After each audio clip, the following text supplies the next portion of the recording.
Welcome, Marlboro. We're here at our campaign headquarters for DiNuzzo, Milman, and Stella. And we have Nick Stella, one of the candidates here, that's going to answer a couple interview questions. Nick, thank you for taking the time out of the busy campaign trail and spending a little time with us to answer some questions. Let's get right into it. Let me ask you, why is it important that the three Republican candidates, your fellow candidates, DiNuzzo, Milman, and yourself, why is it important that all three get elected back to council? Well, it's very important that we have three Republicans on the council to have a good balance of power at the municipal level here in Marlboro. What we don't want is to have five of any party on the council's 5 seats, because it creates a lack of accountability within the government. When you have 2 different parties operating in the council, each party is accountable to each other, and each council member is accountable to each other. When there's one party rule in the town, there is really no sense of checks and balances, no sense of accountability, and the council can act unilaterally, the mayor can act unilaterally. In the case of Marlboro, the entire government would be 100% Democrat. And it's not necessarily even about party, it's about making sure that there's checks and balances even at the municipal level. There's a lot of discussion about a structure that wants to be put up on Tenant Road. What are your thoughts about that? Well, I think that's a totally inappropriate place to have a structure of any kind there. I'm very close personal friends with people who happen to live on Tenant Road, and they've actually formed a coalition against this structure, not because of the type of structure it is. We'll preempt that conversation right now. But because it's a totally inappropriate place to have a 20,000 square foot commercial building. So part of our team's promise is to stop overdevelopment, the type of egregious kind we see happening or proposed on Tenant Road with that structure. And we're going to keep our promise because we're accountable only to the Marlboro voters, whereas our Democratic opponents are not accountable to the voters. They're accountable to their special interest money, of which they've received over $10,000, including from construction companies and developers. The same developers they're promising to stop, they're taking hundreds and thousands of dollars from, and it's totally a disgrace. So we're going to keep our promise because we're accountable only to the voters. Our Democrats are accountable to the lofty developer donors. Thank you, Nick. How are you going to stop overdevelopment here in Marlboro? Well, part of stopping overdevelopment is gaining control of the zoning board. So the town council appoints zoning board members, and when we get elected, we're going to appoint a zoning board that is 110% dedicated to stopping overdevelopment in Marlboro to the extent of which we can. Now, part of stopping overdevelopment is more than just at the municipal level.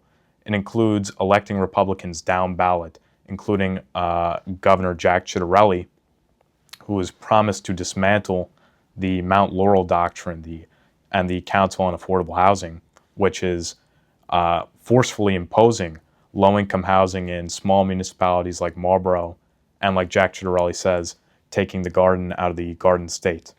Yeah, that's very important. What about your fellow candidates that are running for re-election, DiNuzzo and Milman? You guys get along? Of course, we are very, very united. Of course, there was a primary election of which we underwent, but after the results were final, we were all very happy to accept the voices of the Marlboro voters, and we're working extremely well together. We've united the party, the Republican Party here in Marlboro, to an extent it's never been seen before. It's a tremendous, tremendous help to have so much positive energy and so much unity behind us. And I'm very happy to be working with 2 experienced, exceptional leaders who have done so much for Marlboro over the past 4 years, who have been just so welcoming to me on the ticket here. What are you going to try to do to minimize tax increases that we seem to be experiencing in every walk of life? Taxes are going up everywhere. Well, we're going to really be fiscally conservative. We're going to manage the budget. We're going to be budget hawks, and we're going to make sure that everything in the budget is balanced, and we're going to make sure that there are absolutely no tax increases. And part of it ties into our answer about overdevelopment.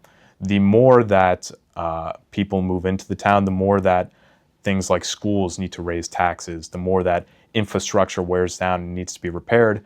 So all these things are very interconnected. So when we say we're going to stop the low-income housing or we're going to stop overdevelopment, that ties into making sure that we don't have to raise taxes because there's not as many people in Marlboro, there's not as much wear and tear on our public facilities, and so we don't need to tax as much. On top of the fact, as I already mentioned, we're going to be incredibly hawkish on the budget and make sure that there are no need for tax increases in Marlboro. Well, I've heard from fellow Republicans that they are very happy that you're on the ticket.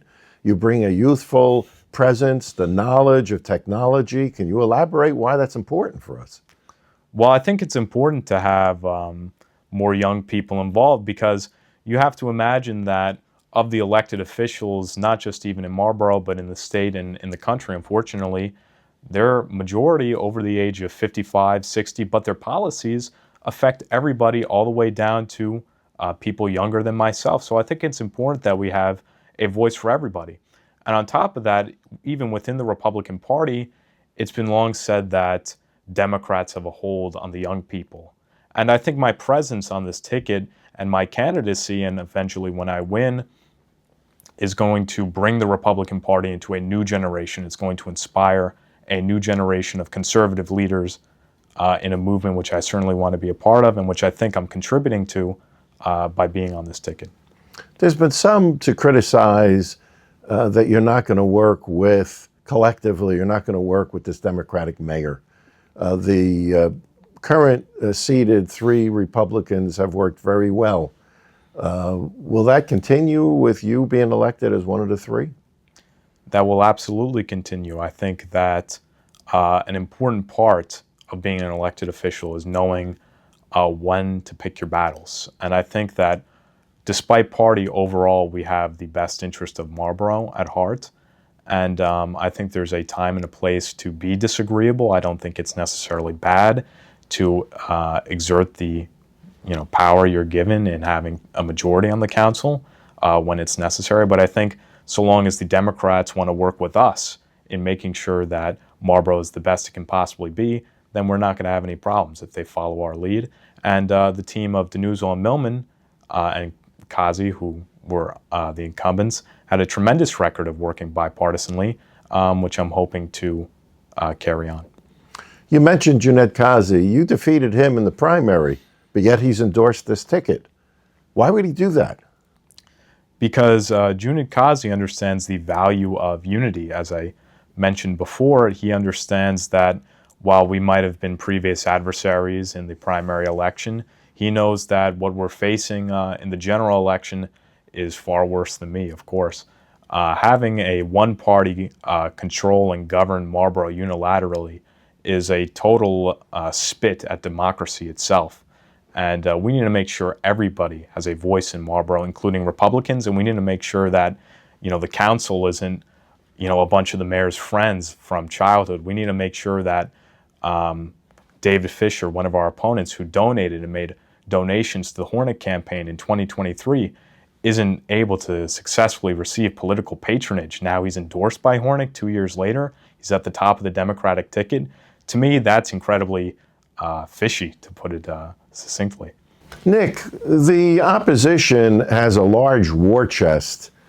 It's almost like David and Goliath. Your team of the Republicans of DiNuzzo, Milman, and yourself, Stella, is going against again, Goliath. Is that a healthy environment that money might be able to buy an election?